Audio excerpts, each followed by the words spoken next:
Hello my Lynn N Things family and friends. Welcome back to the channel, guys. It is Saturday and it is also day 3, y'all, of Vlogmas. And y'all see who's in here with me, right?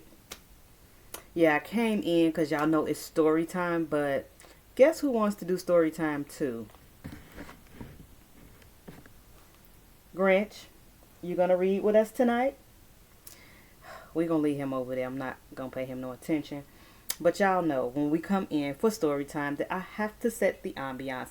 And so come on in, all my subbies, new or old. I'm so happy to have each and every one of you guys. And yeah, y'all, I even got on my Grinch green sweater.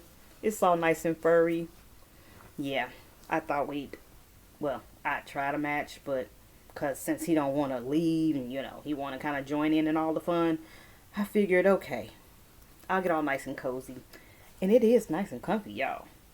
But, so today we will be lighting our Christmas candle since we are in Vlogmas. This is our Twisted Peppermint with the Bath and Body Works. And y'all, today is Candle Saturday. It is candle weekend at Bath and Body Works. I wish I could get to Bath and Body Works. I may try to get to it online before it's all over with. But I know, honey, I know them people have been buying the candles out. So we're going to light our candle really quickly. And we're going to get started on our reading, guys. Okay, guys. Grinch got a little excited about the candle. I don't know, y'all, what's going on with him. But he's going to be over there reading what he's reading. We're going to come over here and we're going to pick up where we left off in the Cicely Tyson story, As I Am. And guys, we are coming almost to an end. We are on chapter 21, guys. Chapter 21. Wow. Can't believe it. So the title of this chapter is Lesson Before Dying. Okay, guys? So here we go. For someone who couldn't stand white people, Miles sure kept a rotating cast of them in his bed. The woman in my building was one. There were many others. Women he had carried on with when he was on tour in Europe. Word of his liaison with a young French woman, of course, got back to me. Because with Miles, a secret never stayed a secret for too long. His body language, his guilty behavior, always told on him. And when his gestures weren't speaking, my sixth sense was. During those years, I had traveled to Africa on a tour with the United Nations. And when I had returned, Miles surprised me with a Rolls Royce. A sure sign that he was still skirt chasing. Sure enough, a few weeks later, the woman he had been seeing in Paris started calling day and night, demanding that he return there to visit her. He didn't go, nor did he succeed in hiding it from me. The whispered phone calls. I heard it all as I delivered my finest performance and pretending I was plumb deaf. Miles and I had spoken our promises in 1981. And by 1985, I knew the marriage was over. One day I had spotted a cluster of small red bumps just above his right lip. What is that? I asked him. I don't know, he said, shrugging. It's just a rash. He eventually admitted that it was herpes, which I knew nothing about. I looked it up and then I called my physician. Be careful, the doctor warned me, explaining that sexually transmitted diseases had no cure. You must always use protection. I had already been doing that for years by then, but at that juncture, I altogether ended our physical intimacy, a lagging indication of our emotional distance. Still, Miles would often reach for me in the middle of the night, with scratch marks all over his stomach and groin after having carried on with one of his various women. I did not reach back. Jesus clearly lives in my back bedroom. It is only because he hovered so close by that Miles never passed herpes or any other disease on to me. The final unraveling of our vows came not long after that. The Pope had cupped his hand over my head. Miles's insistence on sleeping with a woman right under my nose became too much for me. There had always been women, of course, as far back as when Miles had been fooling with Betty the first time we were together. The difference at this point was that she lived in my building. I spotted her often, prancing her tail in and out of the front door like she owned Fifth Avenue. I had somehow been able to tolerate the stench of Miles's philandering from afar, but up close, its intense odor choked me. And the fact that she was a white woman, one 25 years younger than him, made the smell of adultery all the more pungent.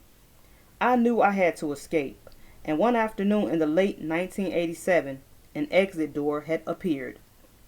Miles was in our bedroom getting dressed to go out and meet with some business colleagues, he had told me. He stared in the mirror at himself primping over that hair of his, or at least someone's. His own hairline had been receding for years, and Miles, then in his early 60s, had taken to getting weaves. He'd spent hours having his hairdresser, Finney, install them, and he insisted that every strand be in place. That hair meant the world to him. Just as he left the bedroom and rounded his way into the living room, a piece of paper had fallen out of his pocket.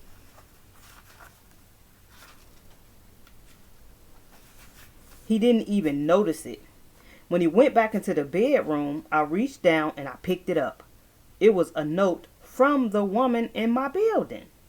In it, she asked Miles to meet her at such and such address and such time that evening. I folded the paper in half, slid it under the lamp, and sat down on the sofa to gather myself. Moments later, Miles rounded the corner, back into the living room. "Sis, did you see a piece of paper around here that I dropped?" he asked. I stared at him without blinking. "I have that business meeting that I get to," he says, "and the folks I'm supposed to meet wrote down their address for me. I can't find it." I remained mute. "Sis, if you've seen it," Miles continued, his voice rising by the syllable, "I really need it." "Are you sure you didn't see it? I mean, I think it might have fell on the floor." I told Miles, "Don't bother me right now." That's when the tussle started. "Give me the note," he says, shouting and lunging towards me, and I backed up. "I'm not giving you anything," I sneered. "Why don't you go and meet your woman? You know where to meet her. Y'all been meeting up all this time, haven't you? Why do you need an address now? If you want to go out and have the woman, then go out and have the woman. That's your choice. But please, do not treat me like I'm dumb to know what's happening." I charged into the bedroom, put on my shoes and coat, and reached for my pocketbook, intending to step outside and wedge some air between us. He reached for me. This time I snatched him by the back of his weave. "Don't touch me," I shouted. Well, honey, he got to twisting and turning, and the more that he tugged his head back and forth trying to pry himself loose, the tighter I held on. By the time he struggled free, I was holding a whole bushel of his weave in my right hand, and I hurled it to the ground, marched out the door, and shut it. At the start of 1988, a month or so after our literal tug-of-war, I still hadn't fully left Miles.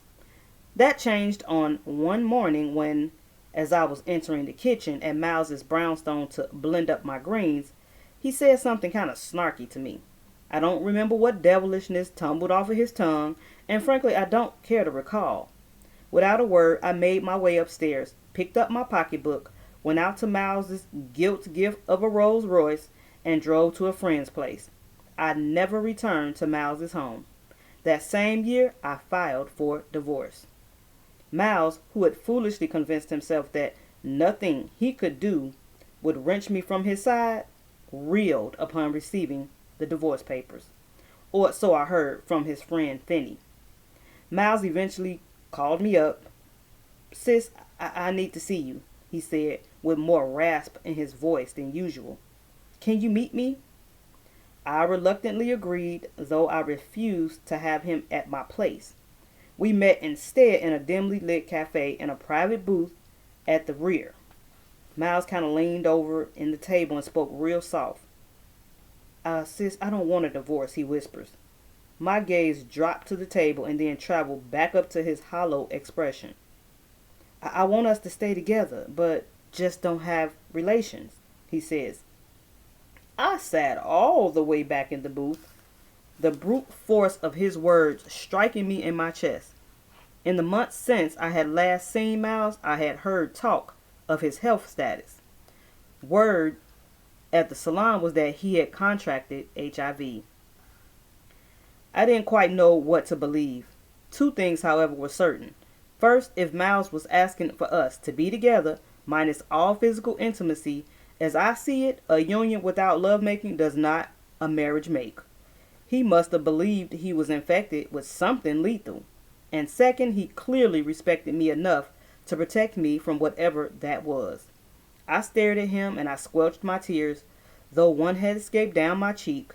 Before the floodgates could swing open, I stood, retrieved my pocketbook, and walked swiftly from the restaurant without a word. That was the last time I ever saw Miles Davis.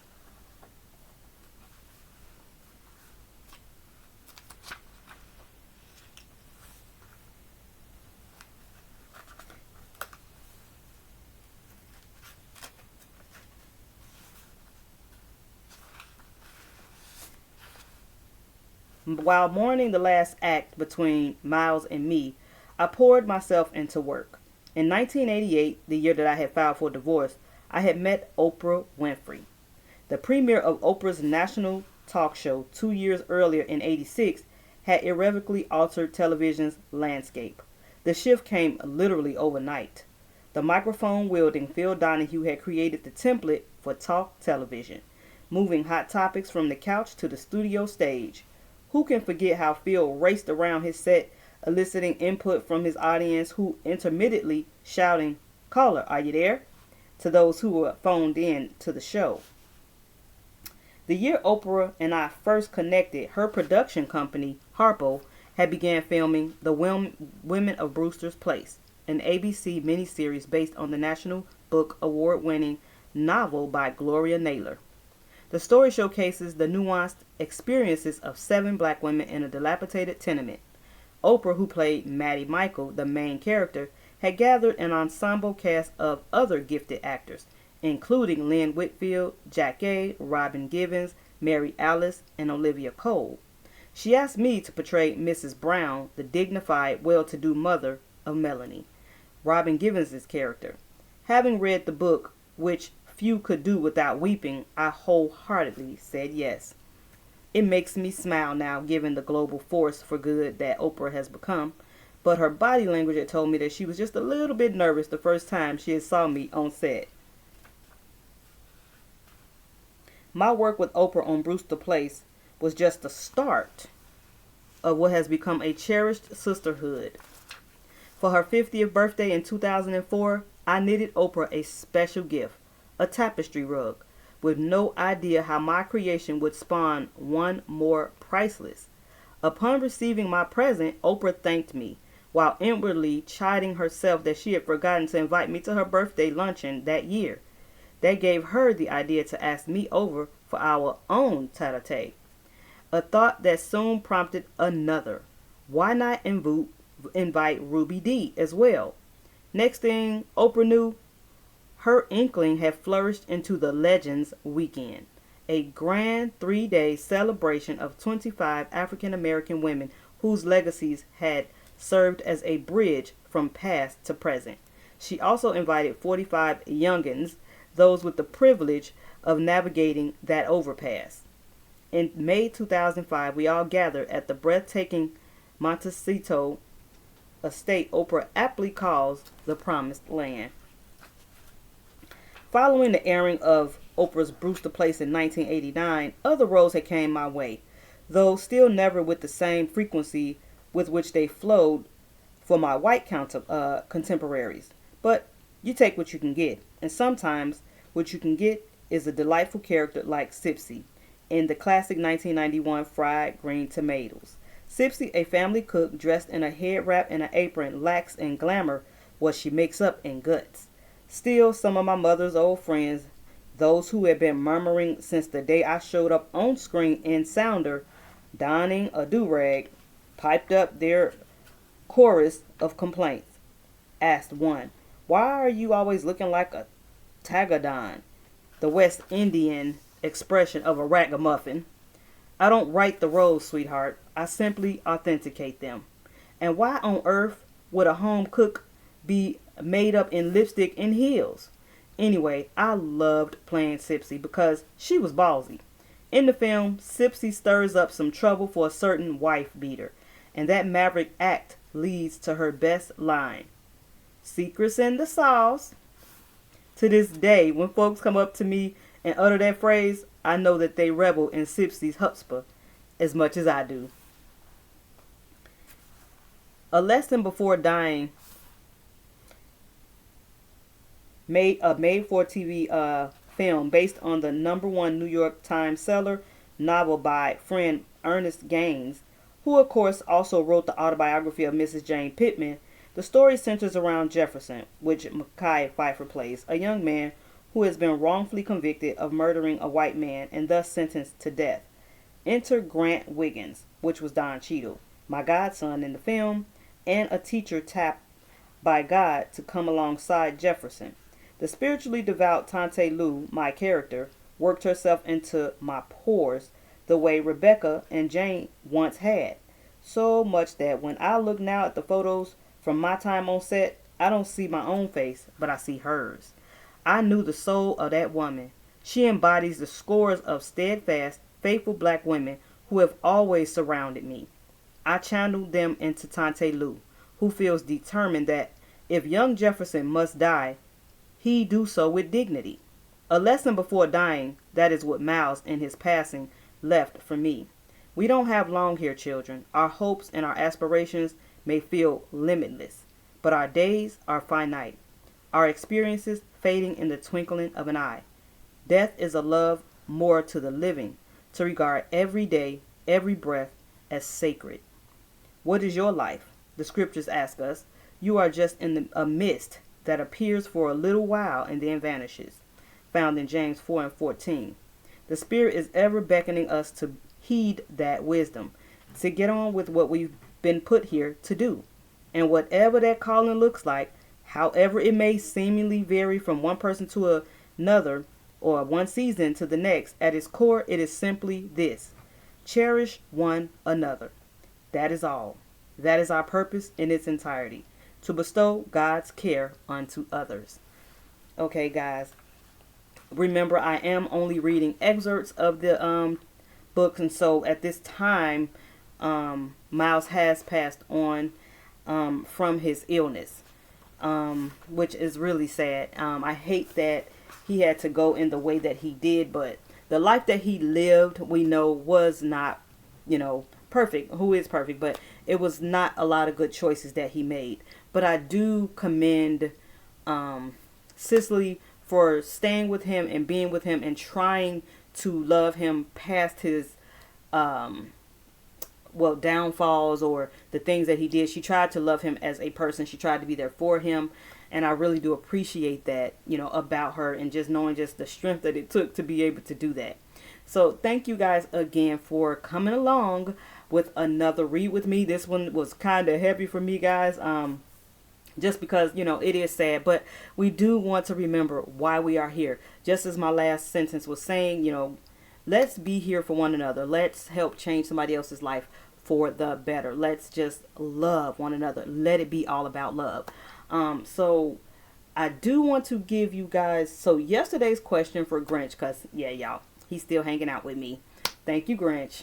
The question for yesterday was, Grinch took the last what out of the house? Y'all know he snatched up everything out the house, the tree and all of the different things, but it says he grabbed up the last can of Who Hash. So if you put Who Hash in my comment section yesterday for yesterday's trivia Grinch question, then you are correct. But today, guys, before we go, we got another Grinch trivia question for today. So our question of the day, or our Grinch question of the day, was, who did Grinch have a crush on when he was younger? Who did he like in his classroom? Remember to put that down in the comment. First answer that comes to your mind. Try not to read the comments beforehand. whatever comes to mind, put your answer down in the comment section. And then also don't forget, let me know what you what pulled from you hearing some of the reading from tonight, and what touched you. Anything that you would like to share, please go ahead, feel free to do so in the comments. And thank you guys so much, and happy Vlogmas Day 3. Catch you guys in the next video.